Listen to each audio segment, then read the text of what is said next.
The Health and Human Service Finance Committee will come to order. We are just short of a quorum for the moment, but we will get started with presentations of House File 2063. Representative Tice. Welcome to the committee. If you could please present your bill. Thank you, Mr. Chair and members. So there's an amendment that I want to move, so we can't do that, right? Actually, we can because we do have quorum now. So we'll officially call the meeting to order, and I will move that House File 2063 be re-referred to the General Register, and I will move the A1 amendment. Representative Tice, to your amendment. Basically, this is just deleting appropriating money. All right. Are there any questions to the A1 amendment? Seeing none, all those in favor of the A1 signify by saying aye. Aye. Opposed, same sign. The A1 amendment is adopted. Representative Tice, to your bill as amended. This is really a cool bill in that you won't need Kleenexes. It's not doing anything, just moving some money around for folks who really need to have it. And I'm not going to take a lot of time, so I'm just going to move it right over to my testifier. All right. Welcome to the committee. If you could please state your name for the record and present your testimony.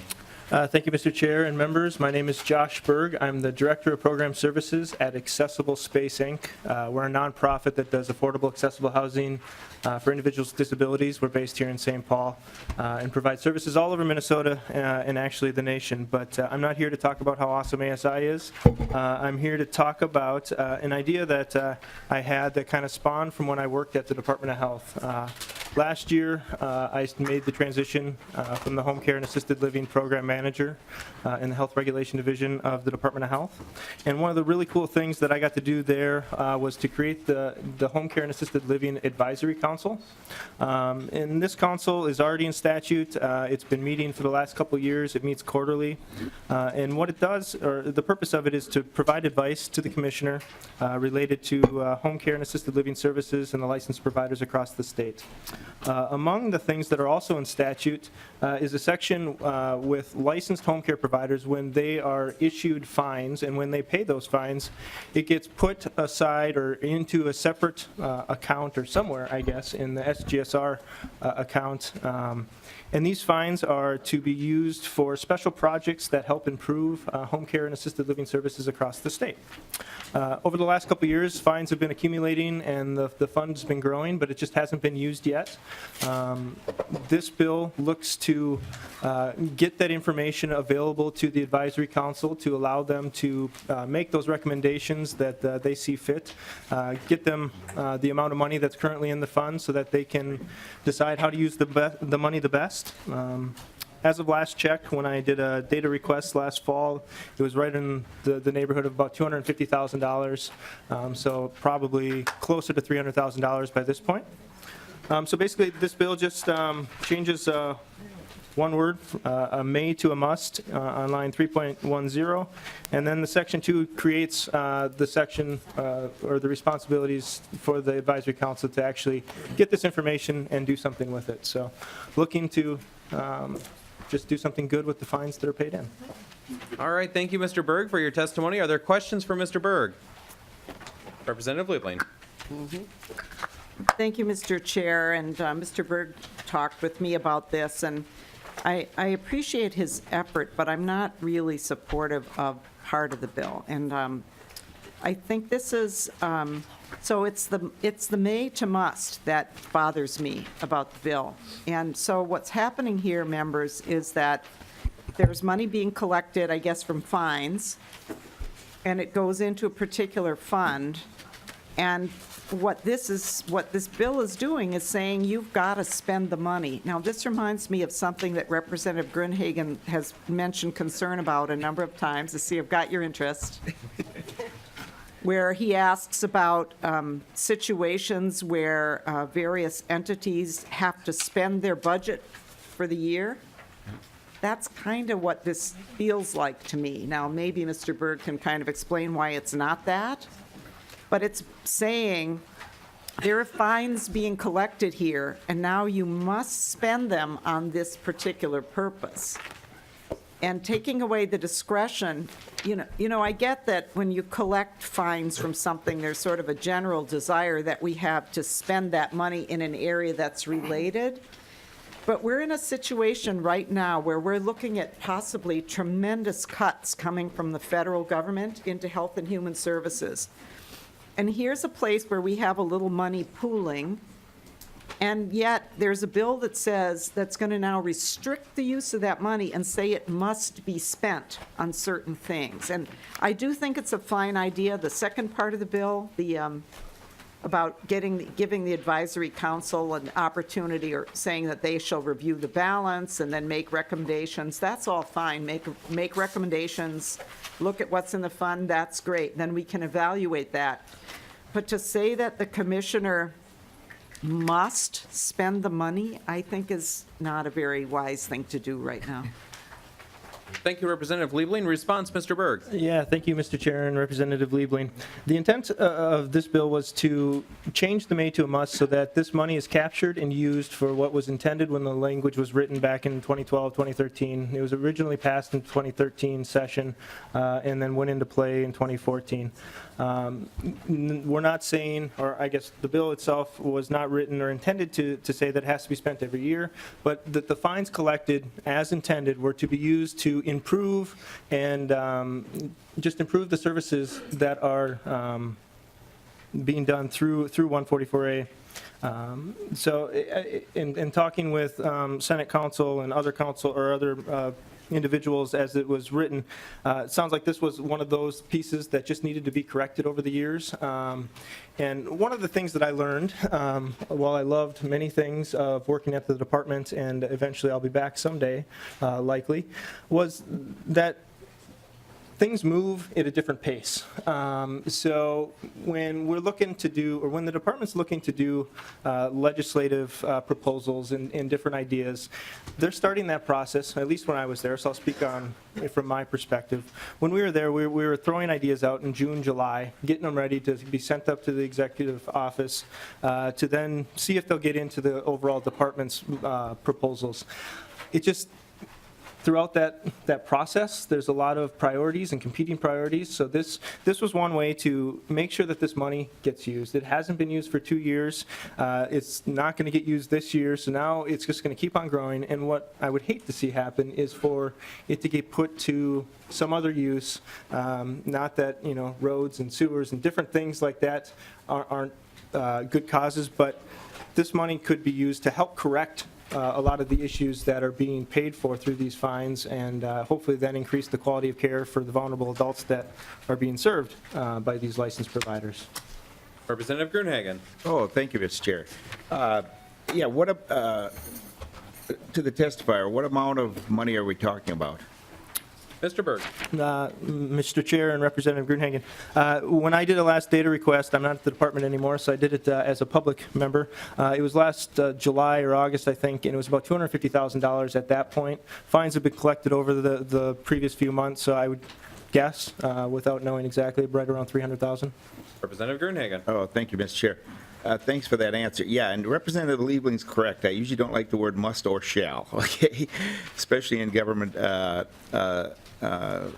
legislation here. But the way I read this on 3.10 is that it must be used for this purpose, but it doesn't necessarily have to be spent. Or am I reading that wrong on 3.10? Mr. Berg. Mr. Chair, Representative, that's the intent, and that's the reason why we removed the last section with the actual appropriation of the money, because we didn't want to force anybody to spend money if it wasn't ready to be spent and on something beneficial. Representative Grunhagen. Thank you, Mr. Chair. Are there any other questions for Mr. Berg? Seeing none, is there anyone in the audience who wishes to testify on House File 2063? Seeing none, final questions for the author. Final word, Representative Tice. Thank you, Mr. Chair and members. I typically would not be a fan of the must either, but I have been in an industry in a different life where the funds that were collected in there were taken for something else. And we got a letter in the mail basically saying, oh, we just noticed that your fund has a zero balance. You have to pay more to get the balance up again. It would be really sad to see that money go when we have such an issue with home care anyway in so many different ways that when we're looking at $300,000, I think there's a lot they could do. And personally, I think they should just throw a big party because these folks go through a lot and they don't get a lot of joy sometimes because of the difficulties of their tasks. So with that, Thank you, and I hope that I can get your support. With that, I'll renew my motion that House File 2063, as amended, be re-referred to the General Register. All those in favor signify by saying aye. Aye. Opposed, same sign. The motion prevails, and House File 2063, as amended, is re-referred to the General Register. Thank you, Representative Tice. Thank you. Members, we have the minutes to adopt here. Representative Franzen moves that we adopt the minutes from March 15th, 2017. Are there any additions, corrections, or changes to be made to the minutes? Seeing none, all those in favor of the minutes from March 15th, 2017 signify by saying aye. Aye. Opposed, same sign. The minutes from March 15th, 2017 are adopted. Next up, members, we're going to take up House File 1619, which I will do from here. We heard the bill a couple weeks ago. This is the dish bill for the children's hospitals. It came back with a blank fiscal note on there, so we're going to send it to the General Register. So the first motion is to take the bill off from the table. All those in favor signify by saying aye. Aye. Opposed, same sign. House File 1619 is in front of us. I will move that House File 1619 is re-referred to the General Register. Are there any questions or changes? Representative Murphy. Thank you, Mr. Chair, and it is a blank fiscal note. Do you think that means it's a zero fiscal note? Representative Murphy, I believe that the appropriation for the MA that's already being spent is in there is already in the forecast, and so it would be already in there. No change. No change. Thank you. All right, thank you very much. With that, I will renew my motion that House File 1619 be re-referred to the General Register. All those in favor signify by saying aye. Aye. Opposed, same sign. The motion prevails, and House File 1619 is re-referred to the General Register. Thank you, members. Next up, we have House File 1603, Representative Pearson. As he makes his way forward, Representative Pearson moves that 1603 be laid over for possible inclusion. We have the bill in front of us. Representative Pearson, whenever you're ready. Thank you, Mr. Chair, and I'd like to move the delete all amendment as well. Representative Pearson moves the DE2 amendment. Representative Pearson, to your amendment. The delete all is basically doing what our chair has asked us to do, which is make these bills budget neutral, and we are doing as good a job with the MFIT program to make it budget neutral as we possibly can, and so we've got a funding source here that this allocates. All right, are there any questions for the DE2 amendment? Representative Murphy. Thank you, Mr. Chair, and I'm glad to see the MFIT bill here in the Health and Human Services Finance Committee. That's a good thing. I understand the concept of budget neutrality, and I'm wondering if Representative Pearson, if you could tell us what's in the amendment to make it budget neutral. Actually, I'll have my testifier talk to that a little bit, but we have a list basically that gives a list of where some TANF funding is going to currently, and we're reallocating some TANF funding that has been designated to some programs to go directly to families. All right, welcome to the committee. If you could please state your name for the record and help us out with this question. Thank you, Mr. Chair, members of the committee. My name is Jessica Webster. I'm a staff attorney with Legal Aid. Thank you to Holly, Representative Dean, for hearing this today, and I appreciate the opportunity to testify. To the question about how this bill gets closer to budget neutrality, there is, on the back of the amendment, where you see line 2.2, additional family support. This is the TANF Innovation Fund. There is $3 million ongoing in this fund that the Commissioner of Human Services has fairly broad latitude to decide how these funds are spent. I think if you look at the history of this fund, I'm not sure if this handout of where this funding goes has been handed out. But if you look at the history of this fund, it does have a history of going to families as transportation stipends, as work support subsidies, but there's really been a shift in this fund over time. And now we see this fund in the past 3 to 4 years is going more to programming, staffing, research projects. And I can answer more specific questions about more recent spending, but this is consistent advocacy for legal aid and many in our anti-poverty community that we want to restore TANF dollars to TANF families in cash, because so many of the federal block grant TANF funds have been diverted to, not diverted, but used for services, used for staffing, and diverted to agencies for use over the last several years. There was a bipartisan TANF task force a few years ago that convened to look at how we could start to bring TANF dollars back to families in the form of cash assistance. This TANF Innovation Fund was not part of that discussion. It never came up in that discussion, but I have to believe that if the people at that table would have looked at the TANF Innovation Fund, they would have said this is a very appropriate source of funding to address 31 years of stagnation in the MFIP cash grant. Representative Murphy. Thank you, Mr. Chair, and I know we have a very busy schedule, but I'm wondering if the department is here and could help us talk a little bit more about the TANF Innovation Fund. I'd like to ask them where the funding is supposed to be used, and I'd like to ask them about how it's been diverted. All right, I think someone is Mr. making their way down. While they're coming up, could I ask Representative Murphy, okay, I'm new to this. What is the fund they're taking this? I don't understand that. TANF stands for Targeted Assistance for Needy Families. So it is federal, temporary assistance for okay. needy families. It is federal funding that it's intended to help very low-income people work their way up the economic ladder into economic security. Thank you. You're welcome.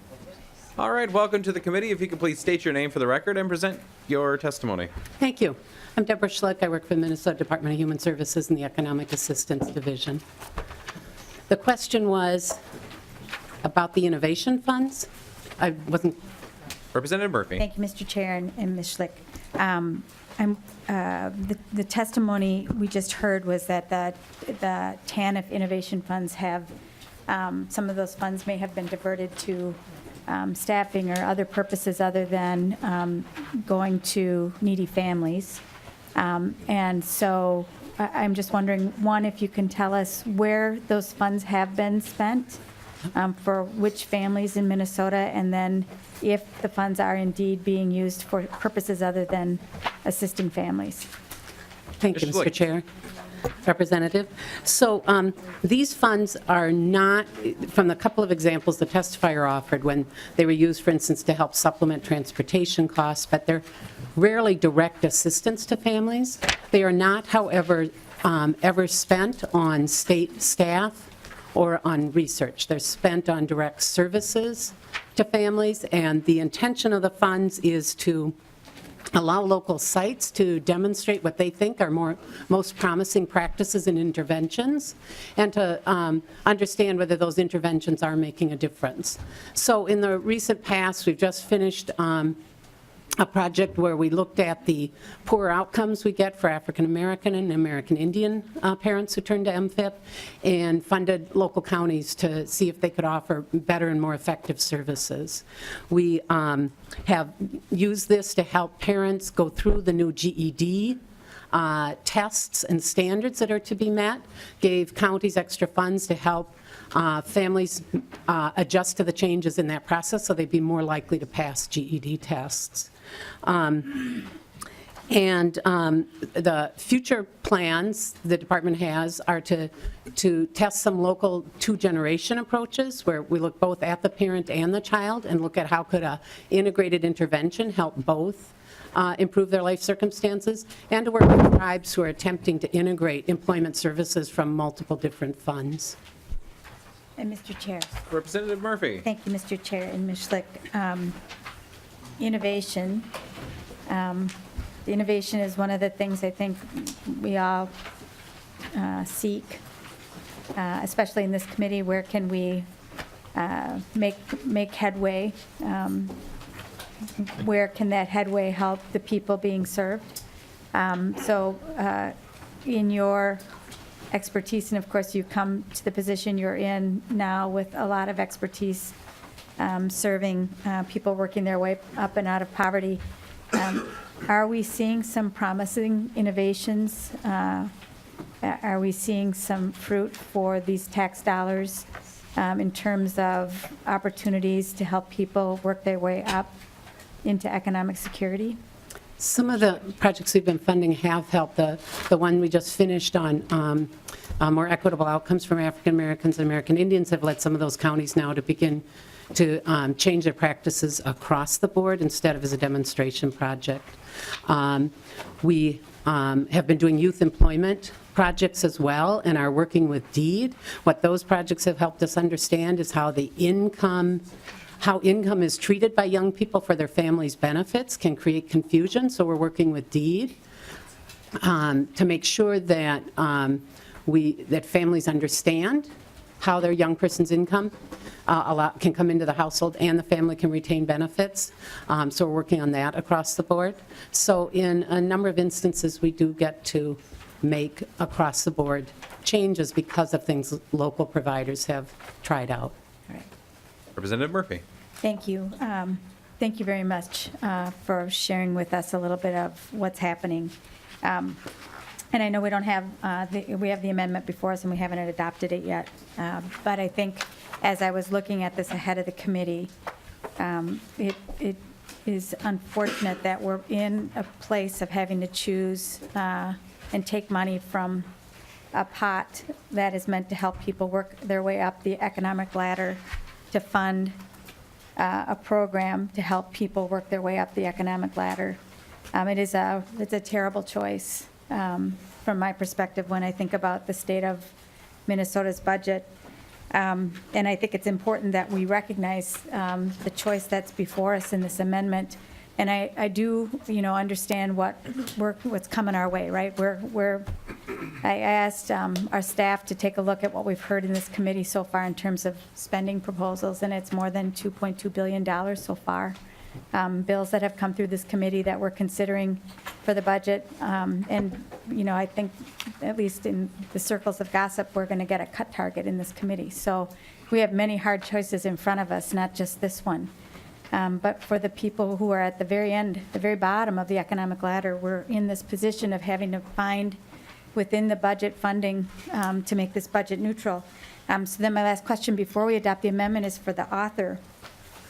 If we make this choice, if we agree to this amendment and ratchet back this funding source and take it from another funding source that serves very low-income people, do you have a guarantee that it's going to be included in the budget? Representative Pearson. I don't have a guarantee on anything, Representative Murphy, and I think you're aware of that. It's not something you secure on bills like this. This is a huge state budget, and we have all kinds of opportunities of where and how to invest dollars. My goal in bringing in this amendment is to designate dollars that have been spent on research programs. We've spent $779,000 to consultants at the University of Minnesota Management and Support Network for research and training with counties. And that's great work, but there's dollars and other sources that are supposed to be doing those jobs as well. These dollars can be directed and redirected directly to help families. We've spent $1.6 million in planning to the Two Generations Poverty Research Project that was just mentioned. Again, these are dollars. Times are tight for those families out there, and when we haven't had an increase for 31 years in this specific investment, Minnesota Family Investment Program, this is how we can reinvest those dollars directly into the families like the whole program was set up and intended to do to begin with. Yeah. And Mr. Chair, Representative Murphy. and this will be my, I know other people are going to want to talk about this. Representative Pearson, I am really happy you're the author of the bill. I think it is a great sign for us and for our future when there are Democrats and Republicans working together to try and help people at the bottom rung of the income scale. I think that's great. And the only problem I am struggling with here is that given the fact that we do have a budget that's stably balanced and we have a surplus, that in order to help people, we have to take it from another place that would help the very same people instead of finding the $30 million of your original bill, or even the $3 million that's in your amendment to help them out. And I know that we're going to spend another week or two together going through hard choices, this committee, right? But I don't want to let this go by without acknowledging the really, really stinky choice that's embedded in this for the people that we're trying to serve. Representative Liebling. Thank you, Mr. Chair. And I think we maybe are a little ahead of ourselves here and need a little explanation, probably. I don't know if Ms. Webster or maybe the testifier from DHS would be, I know Representative Lunan mentioned, what is this? And I think sometimes in these committees, we sort of assume a level of understanding of what we're doing here. And I think it's important for members to understand the basis of what we're talking about here. And so I could give you my explanation, but I think it would be better if we got the DHS person back, or maybe somebody else from the department that can just give members the understanding of, MFIP and how it's funded and why we're talking about, working within these different moving dollars here and there. And if Mr. Koppel, and could you please explain what has happened over the years since or more appropriately, what has not happened since 1986? And who are we talking about here that we're trying to give a little extra income to? Welcome back to the committee. Commissioner, if you could please state your name for the record and present your testimony. Thank you, Mr. Chair and members of the committee. I'm Jim Koppel. I'm the Assistant Commissioner, Children and Family Services, Department of Human Services. So I think one of the more informative documents and background pieces would be what Ms. Webster referred to 2 years ago. We did a review of all of the money that is in our TANF block grant, comes to Minnesota, comes through the department, and over the years has been allocated when there's been balance in those funds. On occasion, it has been reallocated to other areas.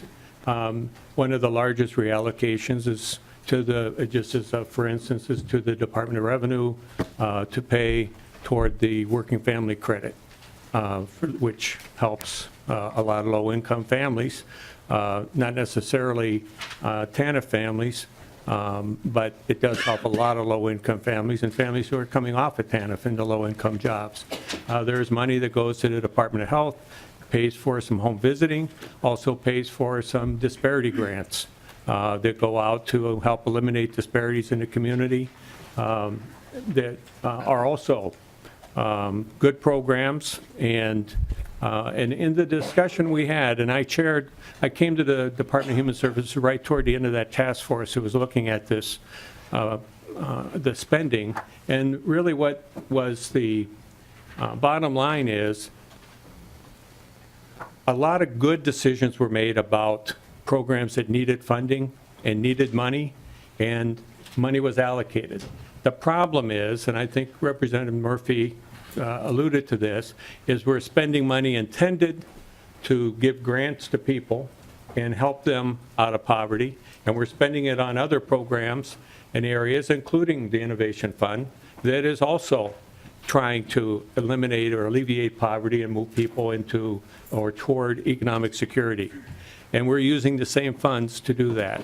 So in that report that was issued 2 years ago, it was recommended that the state take back those funds that are being sent to other departments and other places, but to backfill that with general fund money, and then take what is now a more pure TANF block grant and use it to increase the grant by $100. I think that's what, when you claw back the money, that's about what you can afford to do with the extra money. So that was the background of how, while we've talked about it over the years, because there hasn't been a grant increase for over 30 years, and the buying power of the grant is greatly diminished, the thought was it would take an infusion of significant amount of money to get this grant back toward cost of living, but also to be fair to the TANF block grant, which was never intended to fund these other programs. But again, it's a block grant, so it's a state's prerogative to do that. So I think it's a complicated issue. It's all of these things. I'm not critical of any of the programs that are being run with this money, but it is intended to be toward those grants to families.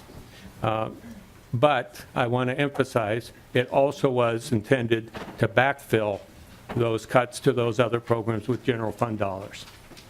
Representative Liebling. Thank you, Mr. Chair. Thank you, Mr. Koppel. So just, just to be a little bit more, even more clear about it for anyone who may be watching and may not understand our jargon and so on, this is what we used to call it the welfare program. And it hasn't been called that for many years. It's called the Minnesota Family Investment Program. But this is for poor children and poor families, and it's temporary. Okay, you get a 60-month, correct me if I say anything that's incorrect, 60-month lifetime eligibility. So this is the safety net for families in Minnesota. And the block grant that comes from the federal government is we call it TANF, Temporary Assistance for Needy Families. And it's a set amount of money that we get. And as Mr. Koppel's explained, we've used it for various things over the years. And the thing that we haven't done with it is increase the amount of cash a family gets when they're on our MFIP program. So this has been a concern of many of us for years. I also was glad to see Representative Pearson take this up, because obviously it's not always the most politically popular thing. But these are our most vulnerable. I think the numbers about who's on it, I mean, this is children. This is children who are living in dire poverty. And I wanted to ask Mr. Koppel also if you can give us the figure. So before us, we have the original bill and the amendment. What we don't have is what the current payment is right now, the current cash grant, the one that has not been increased since 1986. So I think we have members of this legislature who were born after 1986. This is an unbelievable thing that we haven't raised the cash amount. And so I just, we know that poverty itself is a huge risk factor for children. And yet, when a family gets on our program, we leave them in dire poverty. Now, I know that other pieces have gone up, the food portion's gone up, and there are other things, but the amount of cash that they get, and for many families, all the things a person has to buy comes out of this cash. I mean, other than this food portion, which I think is probably not enough anyway. But for many families, this is going to be housing, it's going to be bus fare, it's going to be a bottle of shampoo, it's going to be, everything else. And so we are, as my understanding, and this is what I want to get from Mr. Koppel, when somebody's on our TANF program, where are they with respect to the level of what we call the federal poverty level? Because my understanding is they're way below that. And then I want to understand the bill brings us up by how much, and the DE amendment brings us up by how much? Can you give us that? Commissioner Koppel. Mr. Chair, Representative Liebling, I don't know if I can give you all of that, but I'll start with what I understand your questions to be. For a family of 3, the grant is $532 a month. If you look at federal poverty for a family of 3, this would place a family of 3 well below 50% of poverty. And in most cases, if you are on our TANF program, which we call MFIP, Minnesota Family Investment Program, if you're on our MFIP program, you are likely in deep poverty, if that's all you're doing. If you're not working part-time or have some other income, that the grant portion alone is very low. The $100 a month would not bring it, it would not bring it a long way. That's $1,200 a year. So at $1,200 a year, adding to this amount for a family of 3 would get it closer to 50% of poverty. It might even exceed 50% of poverty by a dollar or two, but it is still very much what we consider deep poverty. So the amendment, as I understand it, for the $3 million, and that's, and we have not, as far as I know yet, I think we may have been asked for a fiscal note on this today or yesterday maybe, but we haven't, haven't prepared one yet. My understanding would be if the cost is closer to $60 million for the $100, that this would be, $6 million over the biennium or 10%. But that's math, which I don't trust because it's not a fiscal note. It's my own math and common math, but it'd be in the ballpark of 10%, I would guess. But so that'd be $10 a month. And I don't stick, go ahead. Representative Pearson. I'd just like to address that for just a second. Again, at the original $532 a month, you can sit with your iPhone, and I just did that again, so I think somebody thought I was texting while I was sitting here. And the reality is if you take that 532 and take it times 1.025, which if you want to call that inflation rate, and start counting off 1987, 88, 89, all the way to 2016, the number's $1,115.90. And it gets you a lot closer to the poverty level today. We put this on pause back in 1987 and haven't hit play since. All I'm trying to do is hit play. And all I'm trying to do is move that number. And all I'm trying to do is help families. Representative Lebling. Thank you, Mr. Chair. And Representative Pearson, I'm not saying you're not, but I think all you're doing here is having a little skip on the record, actually. I don't think it's pushing play because $10, that's what we're talking about. Members, the DE amendment is a $10 increase when we have not increased this since 1986. The bill itself is still inadequate, but that's $100 a month. And I think I signed on to this bill, but boy, I wouldn't have if I thought it was $10 a month, because if I knew that then next year and the next year after we're going to give increases. It's in here. But we don't, well, yeah, something's in here, inflation is in here, but boy, that's not ever going to get you there. I mean, I remember what we're talking about, members, at a time when we're talking about, aging population, needing a workforce, giving, we hear all the time in this committee about how we need to give children the best start we can. We talk about how sympathetic we feel for people with disabilities who have to spend down to 100% of poverty. And what are we talking about here? We're talking about children in Minnesota who are below 50% of the poverty level. And they're not getting anything. This is not getting better, and it hasn't gotten better since 1986.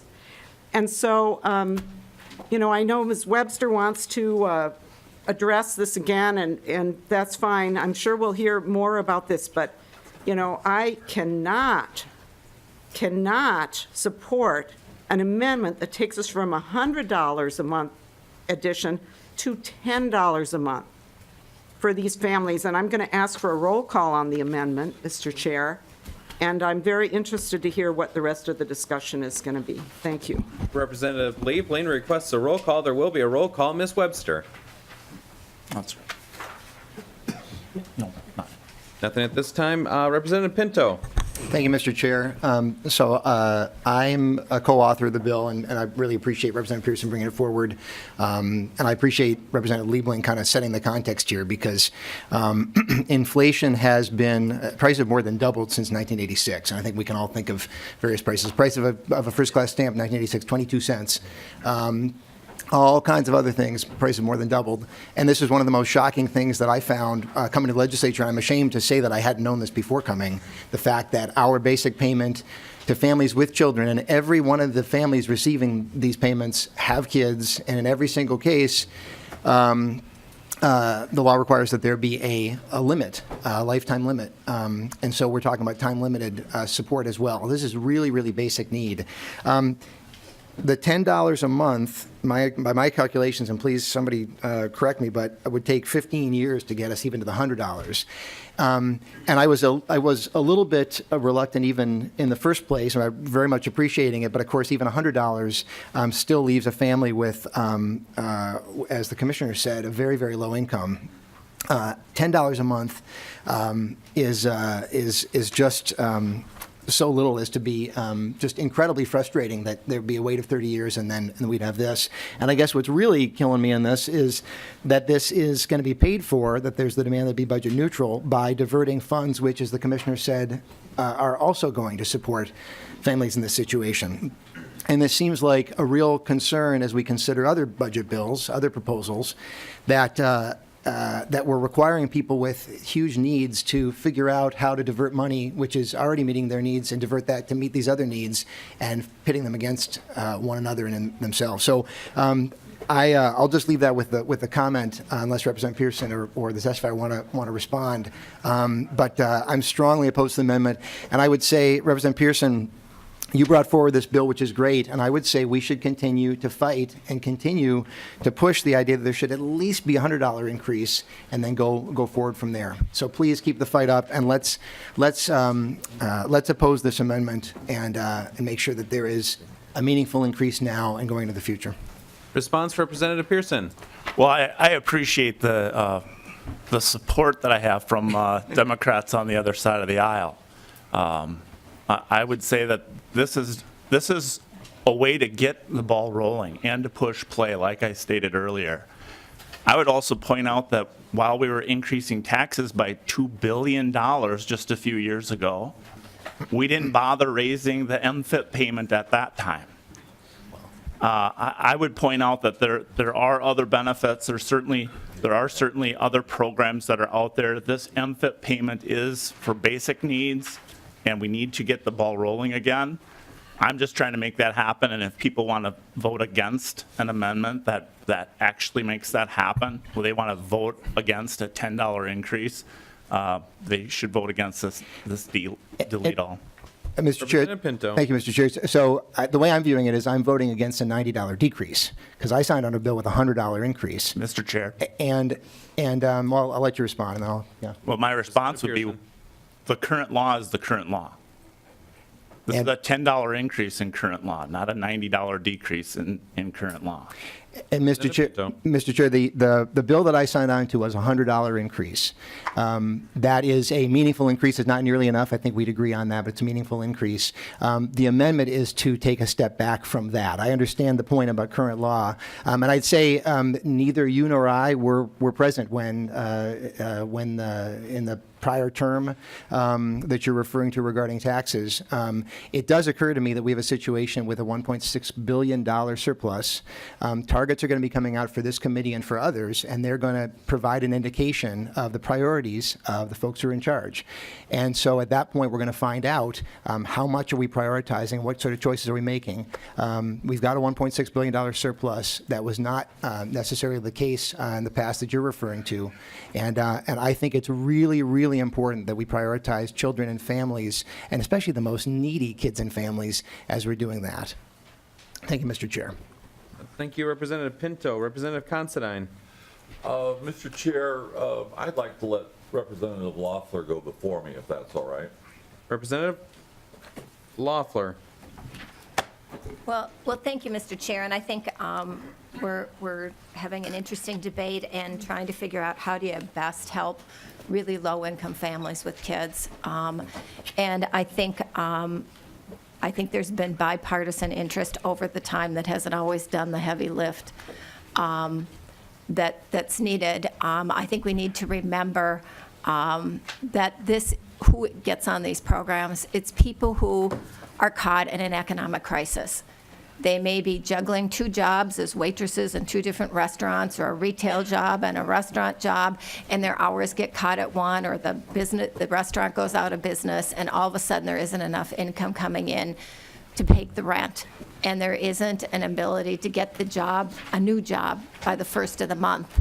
And this is their only alternative. A lot of people don't qualify for unemployment insurance either because they're juggling 2 part-time jobs, because they haven't been on the job long enough, and this is the safety net for those people. Not everyone's lucky enough. Usually if you're at the lowest end of the salary scale, you can't save up a safety net to catch you.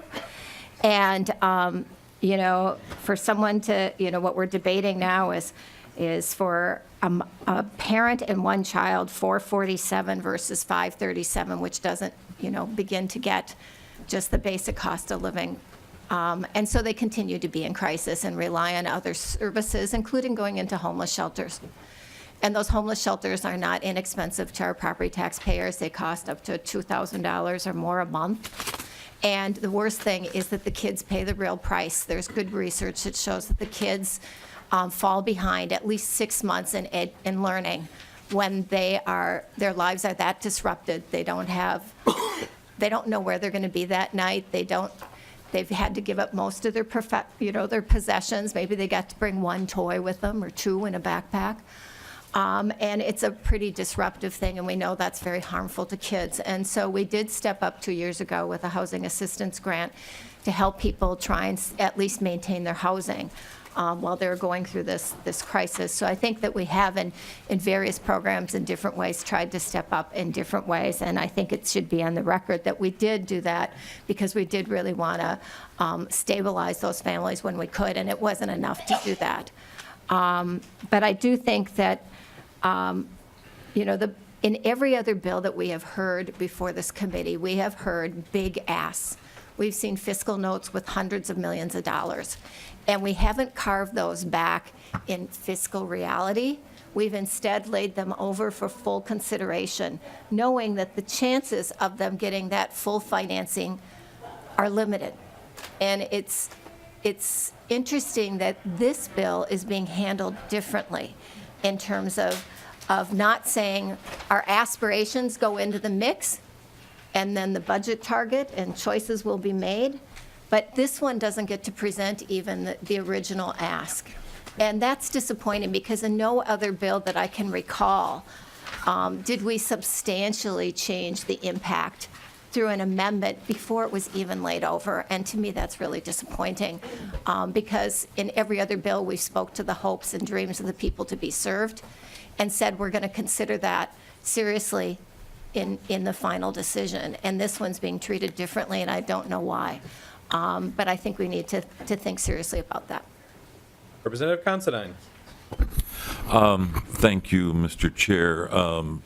Would also make the point that during the time period you were talking about, we had a $2 billion deficit and owed another $2 billion to the school, and the DFL, I was not here then, did raise $110 in the housing that she's talking about.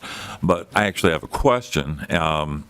Early on, you said you were required to be budget neutral. Now we have $1.65 billion surplus. What is so sacred about being budget neutral for $30 million and doing the right thing? What is it that we need to be budget neutral about when we have this surplus and it's $30 million? Representative Pearson. Thank you, Mr. Chair. Representative Considine, I believe we were here pretty late last night when the chair was talking about successfully having a positive bill that actually saved the state of Minnesota some money. That's what I was referring to, and I don't believe I ever used the word required. So I do take offense of you misconstruing or mistakenly reusing my words. But I would tell you that I think that we're looking at something that hasn't changed since 1986. The strategy from the last 3 decades has failed. And the only thing that's changed is the fact that we're trying to get it passed and doing everything we can to get it passed. I know there's a number of people in this room who want to see a change. They want to see an upward movement in that payment. And I'm just trying to make that happen. Representative Considine. Representative Pearson, I apologize for using the word required. What was the word you used? Representative Pearson. I think I just referred to the fact that I don't know, I'd have to review the tape that I've successfully found a way to make it as budget neutral as we can make it. Well, I am sorry for using the word required, but I am still of the opinion that for $30 million, we can make a significant difference in these people's lives, and we do have a surplus at this point. Thank you. To this point, Representative Murphy. Thanks, Mr. Chair, and, thank you for letting us go this long in the discussion about the amendment, because I think the amendment it's important, right? I am, again, happy that we are in common territory wanting to help people up the economic ladder. I am. It's great. It's a good sign. It's like fresh buds on a tree of a legislature that feels pretty detached from the experiences of Minnesotans around us. So that's good, and I really hope you hear me in that. And I think if we were able to agree that the bill as introduced, that goal, going from, for the last 31 years of not raising cash assistance and recognizing that that is a long time. It's a long time. That's, past legislature's decisions. It's a long time, though. That $100 that is in your bill is really meaningful. It would make a meaningful difference for the families that we seek to support. And so the frustration, the disappointment that you're hearing from me and from others is that we're stepping away from that. Now, I want to vote yes for your bill before the committee. I want to vote no on the amendment so I can vote yes for your bill to say we have big hearts. We Minnesotans who care about each other. We live as neighbors with one another, and we care about all of us. I'm asking you to withdraw your amendment. Just withdraw it. Let's vote on your bill. Let's lay it over and see how it fits. And without a guarantee that it's going to be included in the bill anyhow. Let's go and fight together with Chair Dean and see how far we can get. Because that $100 would make a real difference for families. Thank you for your effort on this. Chair Dean. Mr. Chair, I'd make the motion we'd lay the bill on the table. There is a motion that we lay the House File 1603 on the table. Mr. Chair, is there a vote on that? There is a vote? There's a vote. There will be a roll vote. call on that, please. Representative Liebling requests a roll call on Lane's House File 1603 on the table. The clerk will take the roll. Chair Dean. Aye. Representative Albright. Aye. Representative Murphy. No. Representative Allen. Representative Backer. Aye. Representative Considine. No. Representative Fisher. No. Representative Franson. Aye. Representative Grunhagen. Aye. Representative Haley. Representative Halverson. No. Representative Hamilton. Yes. Representative Heintzman. Yes. Representative Johnson. Yes. Representative Liebling. No. Representative Loeffler. No. Representative Lomer. Yes. Representative Lunan. Yes. Representative Pearson. Yes. Representative Pinto, No. Representative Schumacher, Yes. Representative Schultz, Representative Zerwas. Yes.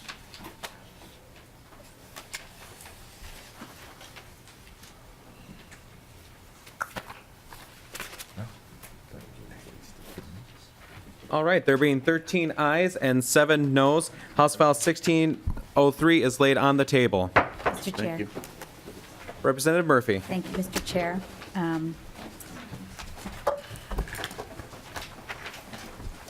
The power of the majority is real, and the power of our voices in the minority is real as well. And when we raise questions that make the majority feel uncomfortable, and the reaction is to kill the bill,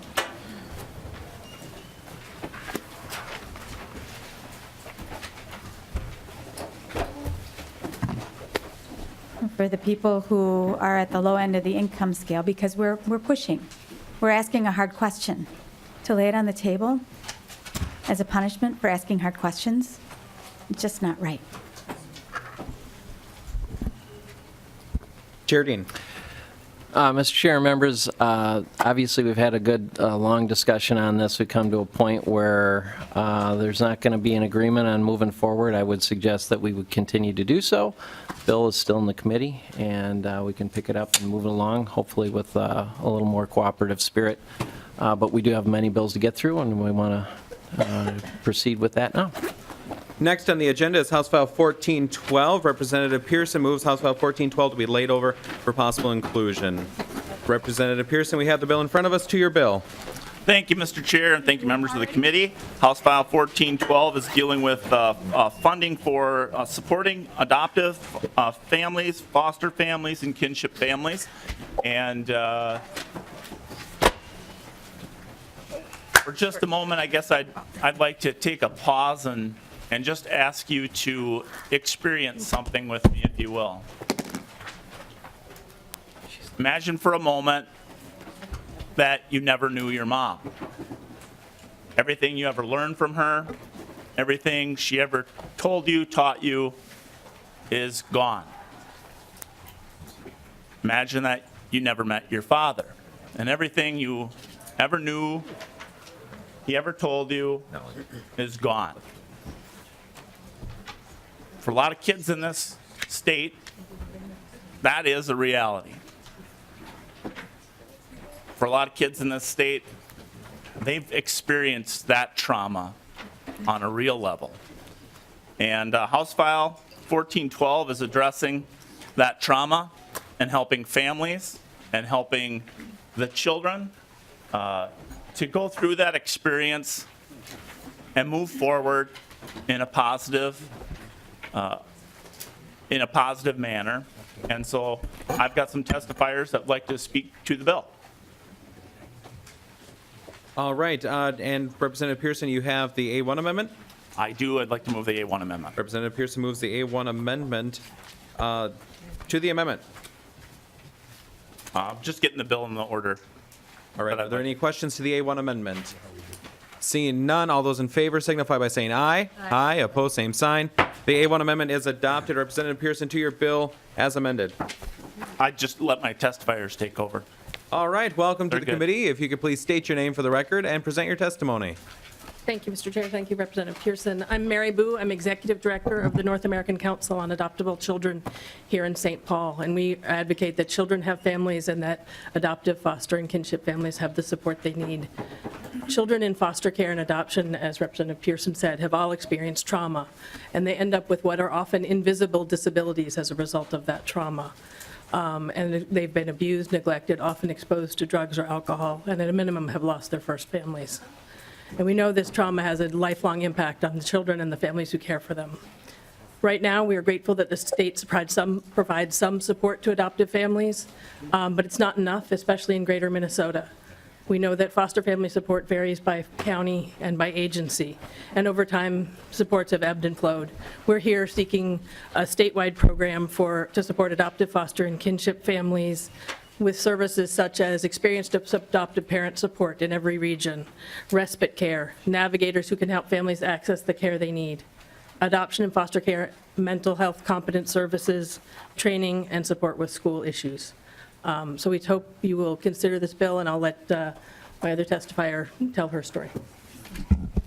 Welcome Thank to the you. committee. Please state your name for the record and present your testimony. Thank you. My name is Julie Martindale, and I'd like to share a little bit of our story, our family story. When we adopted our son through the Minnesota Waiting Children's Program, we expected bumps in the road. We did not know how much our son's trauma and his fetal alcohol spectrum disorder would affect his life and our whole families. Our son began acting out in ways that we were ill-equipped to handle. He began stealing, hoarding food, running away, and acting out aggressively toward our other family members. We often slept in fear with our doors locked.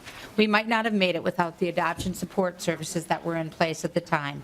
Talking to other experienced adoptive parents helped us to learn how to help him redirect his anger outbursts and to calm the anxiety that raged within him. But we needed so much more. We needed adoption competent therapists in our area, and we desperately needed support from other families who had been down the road. We could have used the support of other parents and an experienced navigator to help us find and access the community services that were available to help our son heal and to help keep him and the rest of our family safe. We needed immediate help in times of crisis. We have adopted 9 children out of the foster care system and fostered countless more. We wholeheartedly love adoption despite the challenges we've faced, but we very often have been left exhausted and alone and without enough support. Our story is just one of many. Every day I talk, email, and share on Facebook with other adoptive and foster families from all across Minnesota who also need support as they learn to parent children who are suffering from the effects of trauma. The stories I hear are often heartbreaking. Each family has unique challenges, but all have a need for support services from other parents and professionals who understand the special circumstances of our lives. Our families are desperate for the help that this funding could provide, and we thank you for listening to my story. Thank you, Ms. Martindale, for your testimony this afternoon. Are there any questions for the testifiers? Seeing none, is there anyone in the audience who wishes to testify on House File 1412? Seeing no one, are there any final questions for the bill author? Representative Considine. Thank you, Mr. Chair. Thank you for bringing this forward. My wife and I were foster parents for a while, and some of the conflicts that arose from that could have been prevented had there been more support. And in fact, in the exit interview at one point, we got information that would have been so much helpful at the beginning of our thought the young lady wanted to be at her house, and on one level she did, but she also felt like she was abandoning her mother, which made so much of her behavior then understandable. And great bill. Thank you. Representative Loeffler. Thank you, Mr. Chair, and Representative Pearson, I totally agree with our need to do better for our foster families and adoptive families, and it's amazing to me still that we can get people to step up to care for a child 24/7 for only $22 a day. The underfunding of Health and Human Services still takes my breath away. But I do see that this bill is funded by reallocating federal 4E reimbursements from the federal government and 4B. And I'm wondering if you could just tell us what we're taking the money away from in order to enhance this, just so we know if we're taking from one group of families to give to another group of families, or I forget all the alphabet soup of the different federal programs, but it'd be nice to know what the trade-offs are. Representative Pearson. Thank you, Mr. Chair, and thank you for the question, Representative. My understanding of it is we're applying for some of this funding that we've not sought out in the past. I have my testifiers correct me or add to that if I'm misconstruing that, but this would not be taking any funds from current Minnesota families and diverting it in any other direction. Just it's instructing the department to seek out some additional funding resources. Ms. Boo. Yes, thank you, Mr. Chair. I would say the first 2 funding sources are currently being used for adoption support services. So those are funding sources that are being used for that purpose right now. And then the third funding source, we're still working out funding discussions with the department. Representative Loeffler. Thank you, Mr. Chair. We're just so used to taking from one to give to another. It's nice to know that there's hope for some new resources for these kind of problems. Thank you. Representative Johnson. Mr. Chair, Representative Nielsen, overall, I want to thank you for bringing this bill forward, because there is some adoption issues that need to be worked at. I was a little emotional when you first started talking about this bill. I don't have to imagine not knowing my mother. I do not have to imagine not knowing my father. But the people I call my mother and father are the ones who adopted me. 90% of adoptions are beautiful. They work great. Unfortunately, what you were talking about today sound like they all were not. You're right. I want to set this record straight that the vast majority of adoptions work wonderful. Not only am I adopted, my brother's adopted. I have two second cousins on my dad's side, actually 3 on my dad's side that are adopted. My mother's cousin twins are adopted. We have a lot of adoptions in my family. They've all been wonderful. I have friends all over the country that are adopted. We haven't had any problems.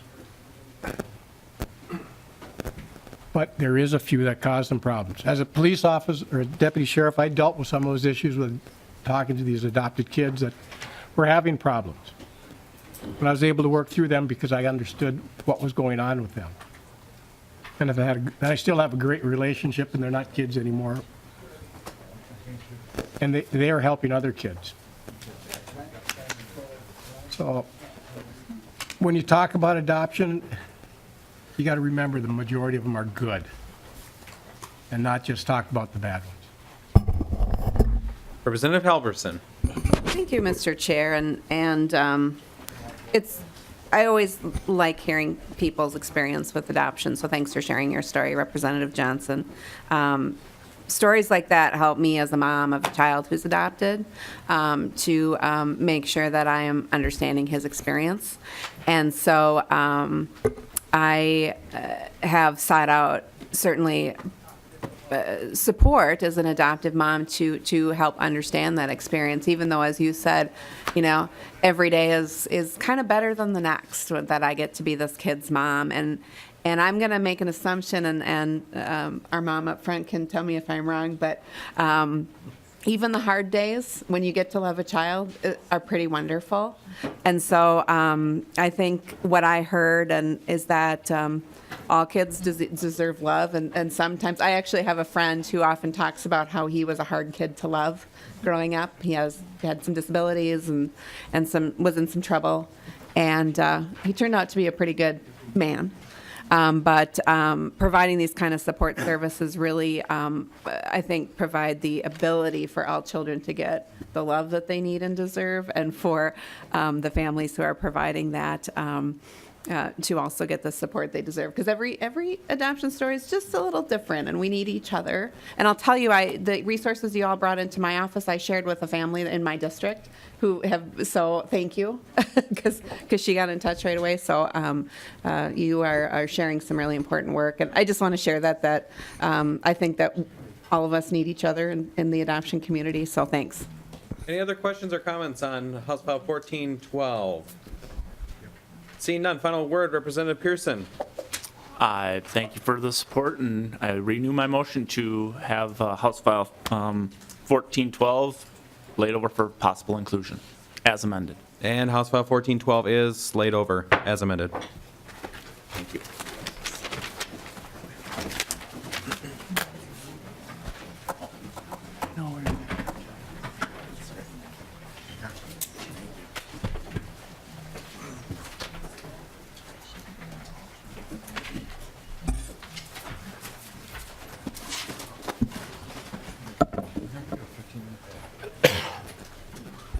All right, next up we have House File 809. Representative Franson moves House File 809 be re-referred to the Committee on Ways and Means. Members will find Fiscal note in the packet, no amendments.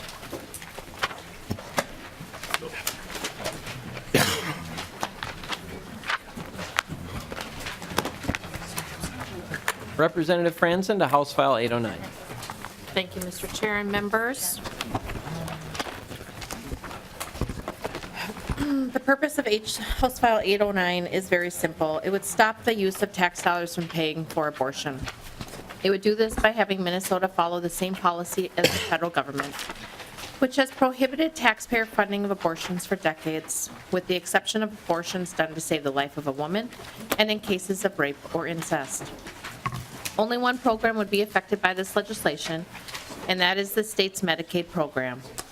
The federal government already prohibits taxpayer funding of abortions for women on Medicaid. Additionally, Minnesota's other programs already prohibit taxpayer funding of abortions, except in the cases of saving the life of the mother in the cases of rape or incest. This legislation would apply the same restriction to those on MA. I believe that women deserve better than abortion, and providing free abortions does nothing to help the women. It leaves them in exactly the same place, but without one of their children. I think the state is better off providing real help and support to pregnant women, and that is why I'm also authoring legislation to expand targeted at-home visiting services. And at this time, I'd like to turn it over to Andrea Rao of MCCL to further provide testimony. Welcome to the committee, Ms. Rao. Please introduce yourself and proceed. Thank you, Mr. Chair, members of the committee, and Representative Franzen for authoring this legislation. My name is Andrea Rao, and I represent MCCL, Minnesota Citizens Concerned for Life.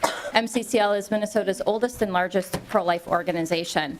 And I am here today to urge you to pass House File 809. House File 809 would conform Minnesota's policy on taxpayer-funded abortion with the federal government by reinstating a ban on the practice of providing free abortions to women on the state's Medicaid program, medical assistance.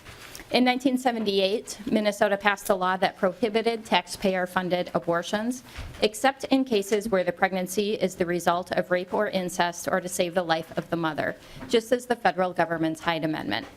However, a lower court ruling in June of 1994 struck down that ban, and the Minnesota Supreme Court's 1995 Doe versus Gomez decision established a right to abortion in the Minnesota Constitution, as Roe versus Wade did on the federal level. However, the Gomez decision goes even further by requiring that Minnesota taxpayers be forced to pay for abortions. This is one of the nation's most extreme state policies regarding abortion, and opposite of federal requirements. As a result, approximately 40% of all abortions performed in Minnesota are now paid for with taxpayer dollars. From the time of the court decisions until the end of 2014, taxpayers spent more than $22 million on more than 73,000 abortions. But even more concerning to me than these numbers is that while the number of abortions in Minnesota has dropped substantially, the percentage of taxpayer-funded abortions has been increasing. This means that the children of poor women are being aborted at a much higher rate than among families who are more financially stable. We know from women that when they feel supported, they are much more likely to choose life for their children. But we cannot deny that a huge disparity exists in Minnesota. When a woman finds herself pregnant, if she is on MA, she is much more likely to abort her child than if she isn't on MA. Today, approximately 40% of all abortions are paid for by MA, while only 20% of Minnesotans are covered by the program.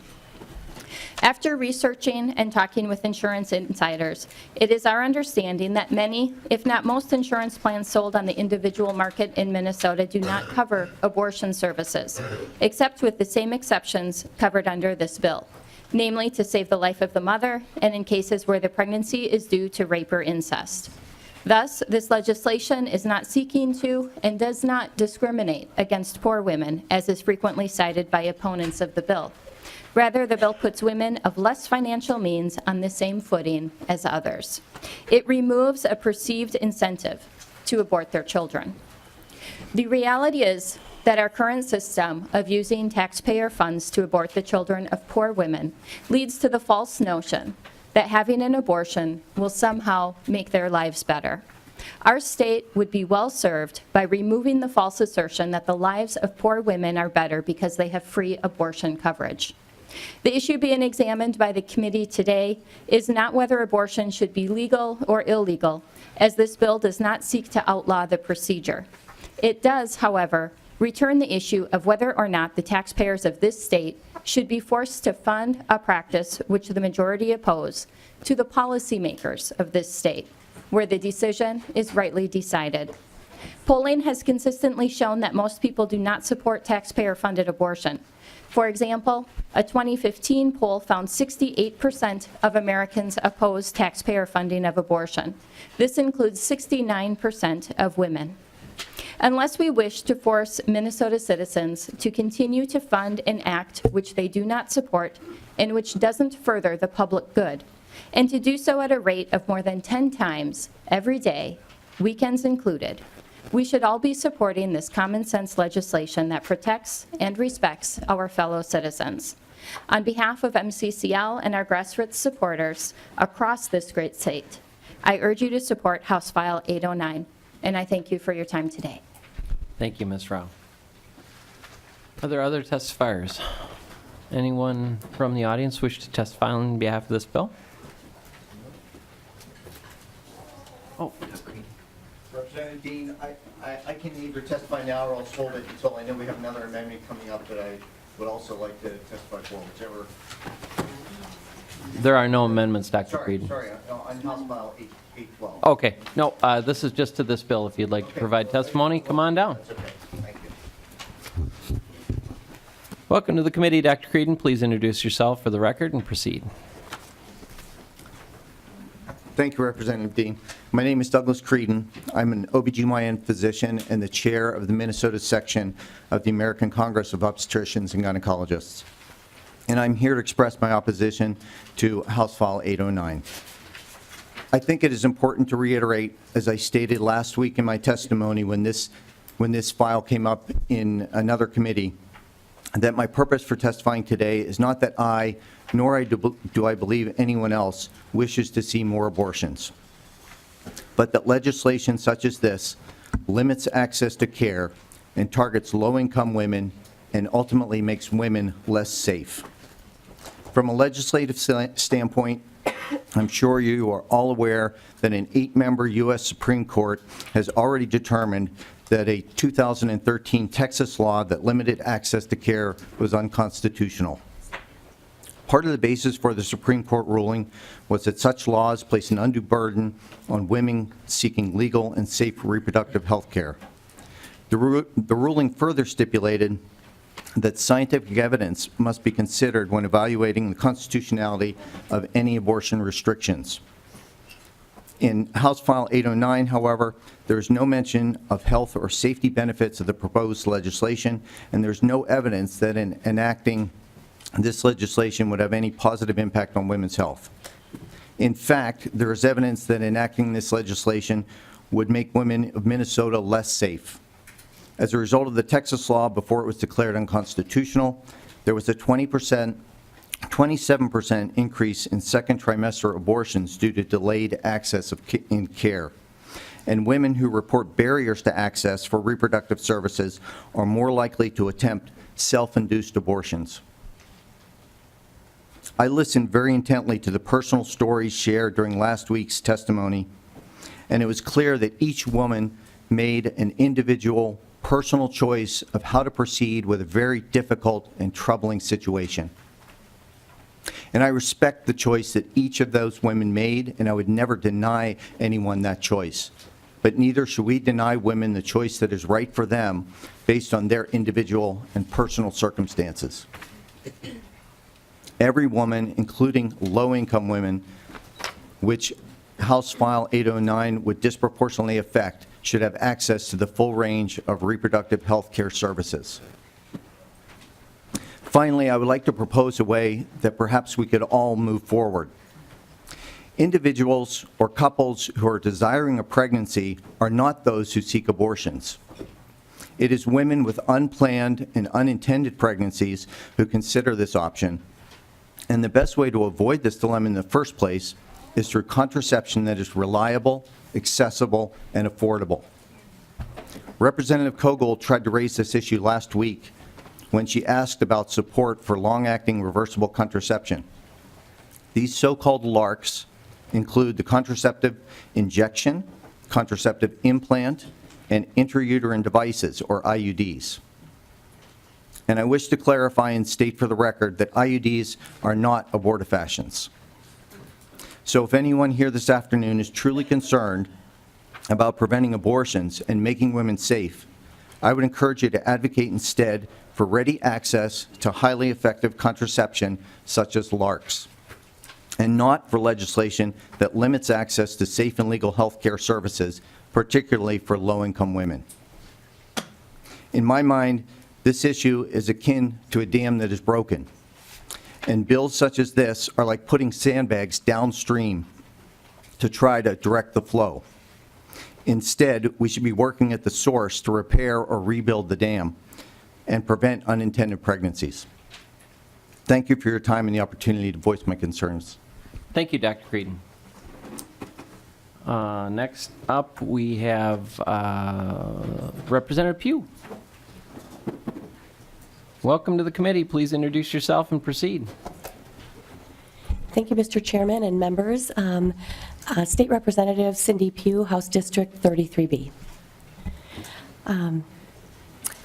This legislation to ban taxpayer-funded abortions is very important to me as well as to my district, especially given that I represent one of the highest tax districts in the state of Minnesota.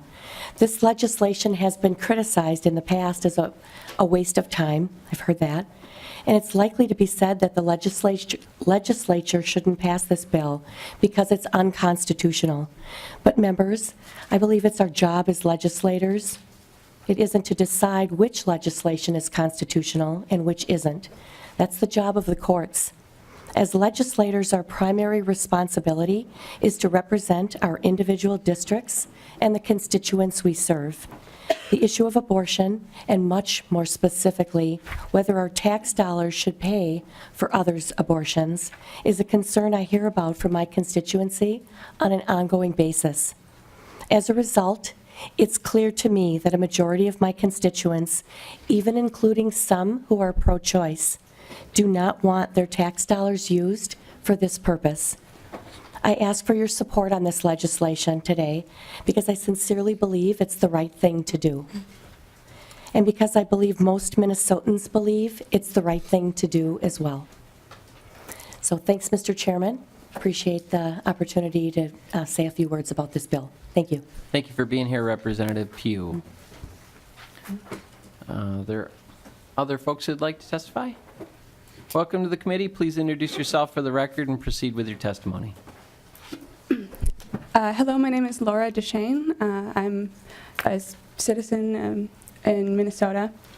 I don't know. I had a friend who was in an abusive relationship, and this was before medical assistance and Obamacare, and she didn't have health care coverage, and she got pregnant, and she did give herself an abortion. And I have heard this woman's testimony before, and I've heard her say that it makes women of a low income equal to women of a higher income to give them the same health care coverage when they can't have the choice to afford the same health care choices. So, I'm sorry, but no, they're not equal. They're not equal without the same income. They're just not. And this affects so many people I care about, and I don't mean to get emotional, and I'm sorry, I'm just very frustrated that I have to keep hearing these sorts of appeals to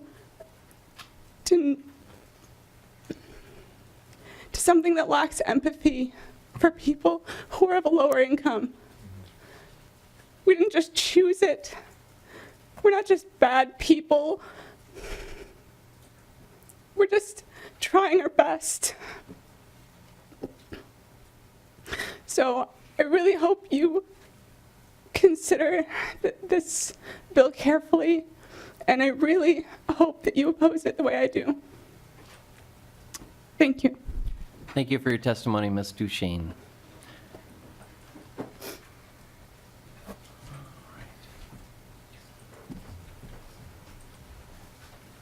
Welcome to the committee. Please introduce yourself for the record and proceed with your testimony. Thank you. Good afternoon, Chairman Dean and members of the committee. My name is Karen Law, and I'm the Executive Director of Pro-Choice Resources. We are a reproductive justice organization working to advance and defend reproductive freedom. For over 50 years, Pro-Choice Resources has served Minnesota women, their families, youth, and transgender people who can become pregnant. Clergy and doctors founded our organization back in 1967 as they believed all people should be treated with dignity and respect when making their health care decisions. At Pro-Choice Resources, we believe that access to reproductive health is a basic human right. I am here today to testify in opposition to House File 809. In Minnesota, we face repeated attempts to ban public insurance coverage for abortion care. We should not create unfair burdens and restrictions that deny health care coverage for someone who is eligible and qualified for Medicaid just to make it impossible for them to have an abortion. This funding restriction creates significant barriers to abortion access and sadly increases reproductive health inequities, impacting adolescents, poor women, women living in rural Minnesota, and women of color. It is unclear to me why we would push for this abortion coverage ban when we know these bans will harm Minnesota's most vulnerable women and families. This seems unfair, unjust, and discriminatory in nature. Studies have shown that when funding restricts abortion coverage, 15% of low-income women who would have opted for an abortion are forced to carry an unplanned pregnancy to term. And those women are more likely to fall deeper into poverty than their counterparts who have private insurance. Given the bills that I've heard earlier today regarding MFIP and TANF, it seems to me that it would be, why are we looking to push families into the throes of abject poverty? As a result of this bill, we will force women in our communities to make the difficult decisions, possibly having to not pay rent and losing their housing in order to pay for an abortion, which would then put them into cycles of homelessness. We know denying medical assistance coverage for abortion will not reduce the number of abortions. In fact, research proves that laws restricting access and funding to abortion care do not improve safety and actually put women's health at risk. A woman's reproductive health and our state's economic health are also intrinsically linked. We would be better suited to focus our efforts on making sure Minnesota families can thrive instead of putting harmful, undue burdens on those facing the greatest disparities in our communities. I thank you for your time and respectfully urge this committee to oppose House File 809. Thank you. Thank you for your testimony. Is there anyone else from the audience who'd like to testify on behalf of this bill?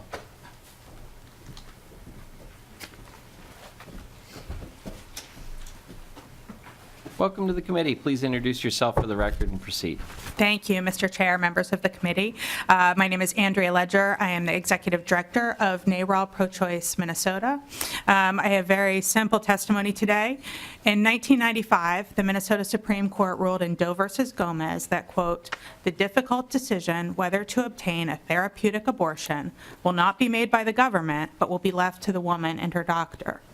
The court further held that so long as Minnesota funded pregnancy care, it could not refuse to fund care related to abortion. A challenge to Gomez was dismissed by a Minnesota District Court judge in 2013.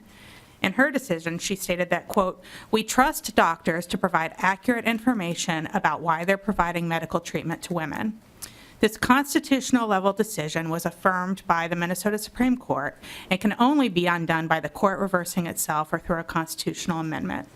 As a policy matter, as you've already heard, this bill is discriminatory and would likely not succeed in its aims of reducing abortion. When Governor Dayton vetoed a similar bill in 2011, he said that he would not sign a bill that infringes upon a woman's constitutionally protected rights. I urge you to vote no on House File 809. Thank you for your testimony. Any other testifiers? Seeing no other testifiers, we'll close the public comment portion and open it up to member questions. Representative Liebling. Well, Mr. Chair and members, I was not going to say anything about this bill, but the irony of having this bill before us on the same day as the bill about MFIP being laid over in this committee is really too much to pass by without comment. I think it was Ms. Rao said in her opening comment about, women in poverty and, we are with the low rates for MFIP, with the low cash grant, when we have women and children in this state living at below 50% of the poverty level on our public programs, it is no wonder that women in that situation may choose abortion. I don't know if any of us here can really imagine what that must be like, what the desperation a woman must feel when she finds herself pregnant in that situation. And these are the very women we are talking about. These are the women we're talking about. And so this committee today had the opportunity to raise the cash grant by $100, $100, which still leaves these families in deep poverty, and decided instead to lay the bill on the table. That is just too much of an irony for me to let go by without saying anything about it. This bill is discriminatory against poor women, but if this committee really wants to be pro-life and not just pro-birth, we need to raise the cash grant so that families are not further forced to make these difficult choices. Thank you. All right.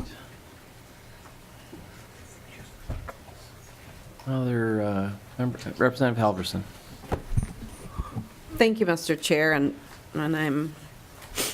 these days are hard when we have to talk about these kinds of bills for a number of reasons. One is because I think everybody comes to this table with a lot of passion and a lot of care in their hearts. I actually had a constituent one time who did not agree with me on the issue of reproductive rights say, how did you come to your conclusion that you were going to support abortion rights? And I said, probably the same way you did, with a compassionate heart and a prayerful soul and a thoughtful mind. And so I heard some things during the testimony that I thought were really upsetting, including a lot of assumptions about why women seek abortion, and a lot of assumption about how easy it is, or God forbid, how they're incentivized to seek abortion services. Women know their minds. Women know their lives. Women know what they're doing when they make healthcare decisions, even when they go to seek abortion. And to make assumptions about who they are and why they're seeking those services is frankly, I feel disrespectful. And in this particular situation, not only are we talking about women who are making decisions about their lives, we're making decisions about women who are poor and telling them that you don't deserve the same access that other women do because of your income. And I'm telling you, folks, that's the bad old days before Roe versus Wade. That's exactly what used to happen. Rich women had all access to abortion. They were very often sent out of the country. They were sent to secret doctors who their families could afford. And poor women were sent to the back alleys to die, to the back alleys to be permanently disabled. The state of Minnesota has said that we aren't going to treat poor women differently, and our Supreme Court has said the same thing. And the fiscal note on this bill says that this law can't be implemented if it's passed and signed. The severability clause in this bill says that an expectation of the unconstitutionality of this law is already being planned for. So we know what shaky ground we stand on legally with this law. But I'm asking from a compassion point of view, don't treat poor women differently, and don't treat poor women like they don't know their lives and themselves. If you look at the stories about why women have made choices about contraception, about abortion, these are women who very often have children. I think most of the time, I think that the majority of women who seek abortion services are already parents, so they know that. And there are stories about women not knowing if they can feed their families. During the Depression, people gave away their children because they couldn't feed them. Women didn't have access to contraception, and a pregnancy was a terrifying experience because you don't want to have a baby you can't feed.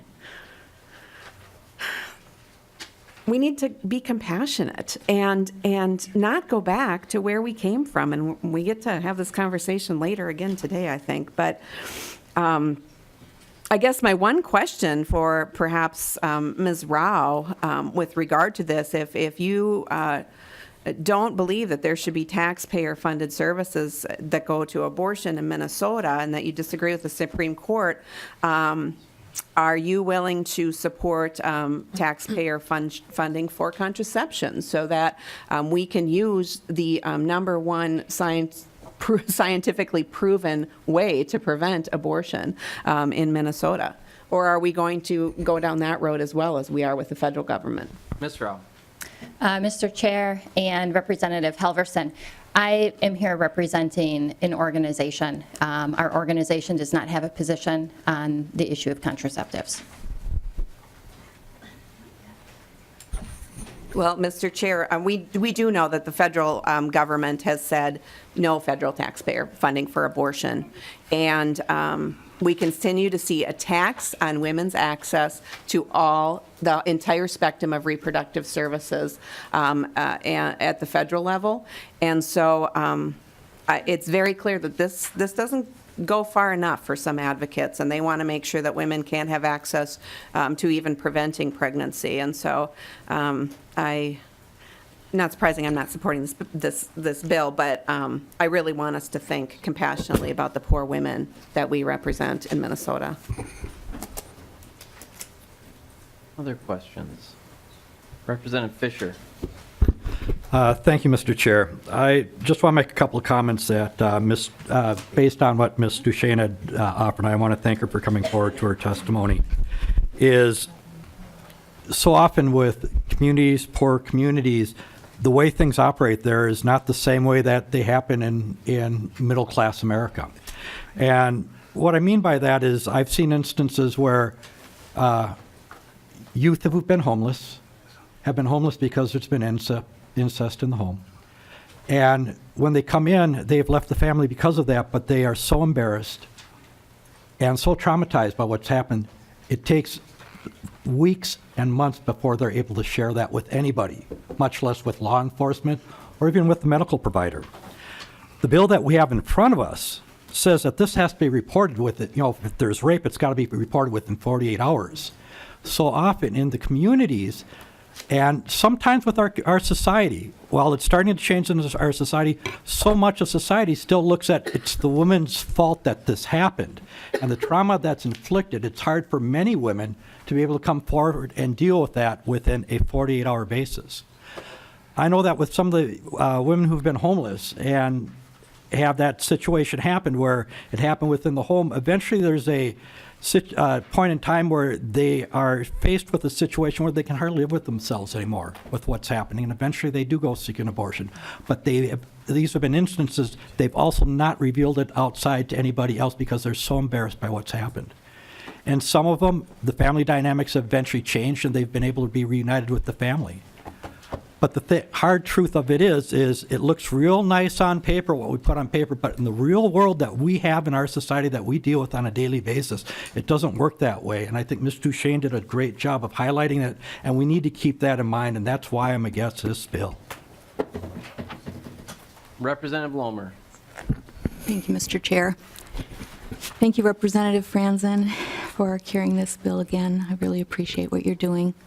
And I just wanted to make a few points to the young woman who testified and got emotional. It is an emotional issue, and we all feel that emotion when we talk about this. But those of us that sit in this position are not heartless at all. In fact, we know that abortion is a very heart-wrenching thing for a woman to go through, and many women experience severe depression and even suicide after having an abortion. So abortion isn't necessarily the answer to this crisis that you find yourself in. I think Representative Franson started out her comments by saying that you're in a crisis, but the only difference is you've gone through an abortion and now you don't have your baby anymore. You know, I've read books, I've heard testimony of women who have worked in abortion clinics, have managed abortion clinics. Abby Johnson, Carol Everett, Sue Thayer, they all tell you stories that they have quotas. These young women come in and yeah, they have minds and they can think, but a lot of times they're terrified and they find themselves in a situation they don't know what to do. And so they're actually sold this idea that, oh, you're just too young to have a baby right now. You don't have any money. This isn't a good time. They're sold these things. They're not given the option. There's nobody at an abortion clinic that says, well, you know, let's talk this through. Maybe we can help you have your baby. That doesn't happen. And they all testify to that. They've all been there and worked there. So there's a couple other points. Representative Fisher, you talked about incest. For 15 years, once a week, I used to sidewalk counsel outside of Planned Parenthood and try to talk to young women who might want to have another option besides abortion. And I saw young women being dragged in by their fathers, and they were crying, and they didn't want to go in, but they're in an incestual situation, and they don't have a choice. So I don't think that that's really a very fair argument either. And so the last thing I'd like to say is just about the safety issue. For half of the women, the babies, there's no safety with abortion. They're killed. Thank you. Representative Gruenhagen. Oh, thank you, Mr. Chair. Thank you, Representative Franson, for bringing the bill forward. You know, there's just a couple comments I want to make. And you know, one other thing about me that you don't know, you know, I did jail ministry for 13 years. You know, I was on the school board for 16. But I actually served in a soup kitchen for downtown Minneapolis for about 3 years while I was going to college. My dad managed it. It was right next to the old Berman Buckskin building.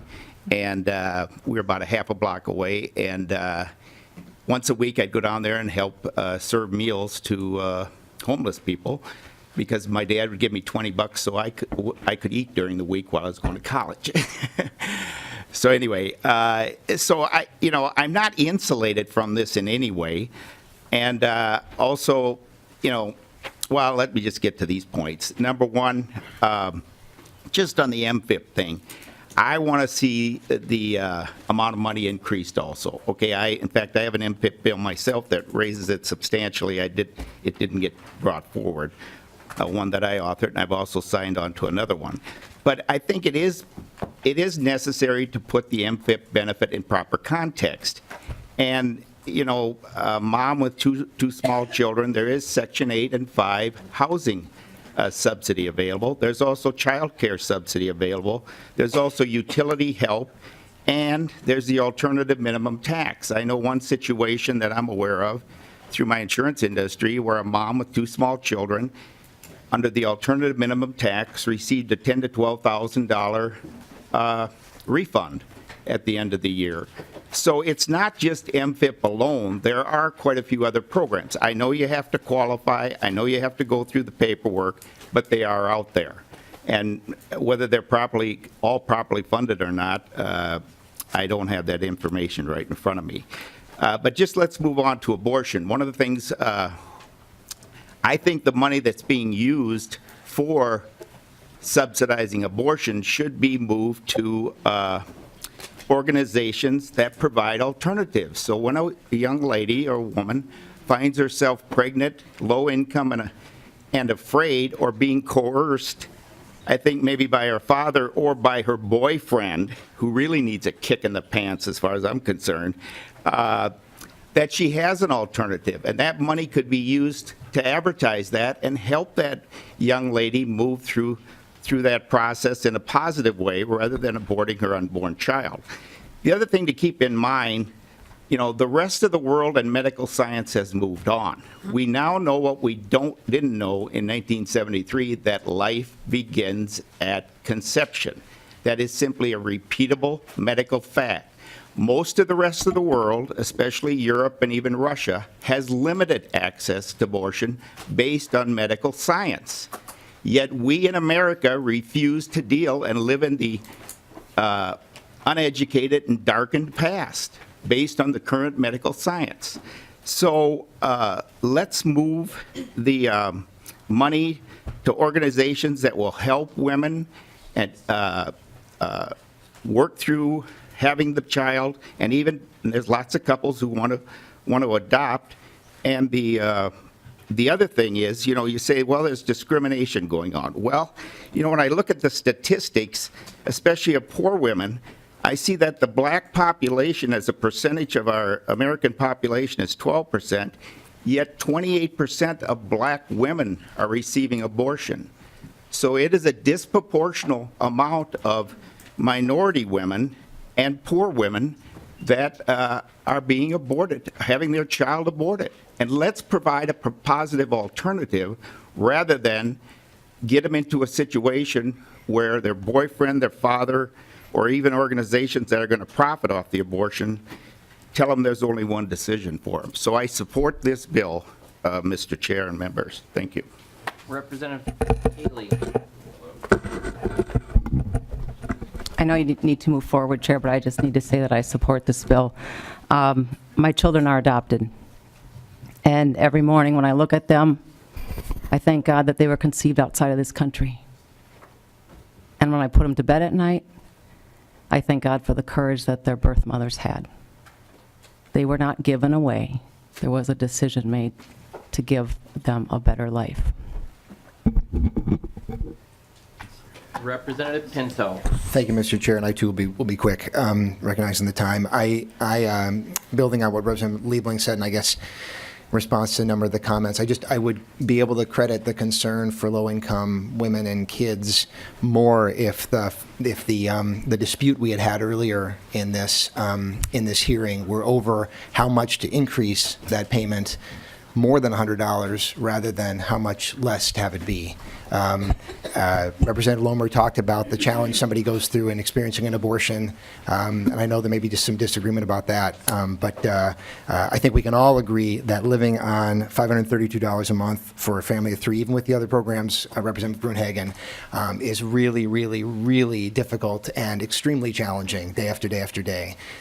So I hope that we can pivot to, as Representative Liebling referred to, a holistic perspective on the lives of low-income families. Thank you, Mr. Chair. Representative Pinto. Let's see, no other questions. Representative, it seems, I'm sorry. Good. Just want to make sure we're going to take a roll call. Oh, you want a roll call? All right. Roll call having been requested, there will be a roll call. Representative Franzen, I believe the original motion was to send it to Ways and Means. Been advised that it doesn't have to go to Ways and Means, it can go to the General Register. All right. Final thoughts, Representative? Yes, thank you, members. This bill is not ending abortions. With this bill, abortions are still going to continue. The difference is that the responsibility isn't on taxpayers. I have a constituent in my district, every time I post something on Facebook or tweet something that she doesn't like, which is probably everything, she donates $1 to Planned Parenthood. $1 of my messaging to my constituents goes to Planned Parenthood. Planned Parenthood, along the sign of going up 94 there in Albertville, there's a sign there that says something to the effect of, Planned Parenthood is here to stay in Minnesota. We are funded by donors. Planned Parenthood and other abortion clinics are so wanting to help. I assume that they would create some sort of assistance for those that need it. But I'm thinking compassionately about the life inside of the womb. By the time a woman goes in for an abortion, that unborn baby has a beating heart. Abortion, members, ends that heartbeat of a baby inside the womb. Does that unborn child not have the same rights to life, liberty, and the pursuit of happiness? Are they not equal to those babies born to parents who are not on Medicaid? And finally, a nation's greatness is measured by how it treats its weakest members. And Mahatma Gandhi said that. Thank you. All right, roll call having been requested, there will be a roll call. Clerk will take the roll. Chair Dean. Yes. Representative Albright. Yes. Representative Murphy. No. Representative Allen. Representative Backer. Yes. Representative Considine. No. Representative Fisher. No. Representative Franson. Yes. Representative Grunhagen. Yes. Representative Haley. Yes. Representative Halverson. No. Representative Hamilton. Representative Heintzman. Yes. Representative Johnson. Yes. Representative Liebling. No. Representative Loeffler. No. Representative Lomer. Yes. Representative Lunan. Yes. Representative Pearson. Yes. Representative Pinto. No. Representative Schumacher. Yes. Representative Schultz. No. Representative Zerwas. Yes.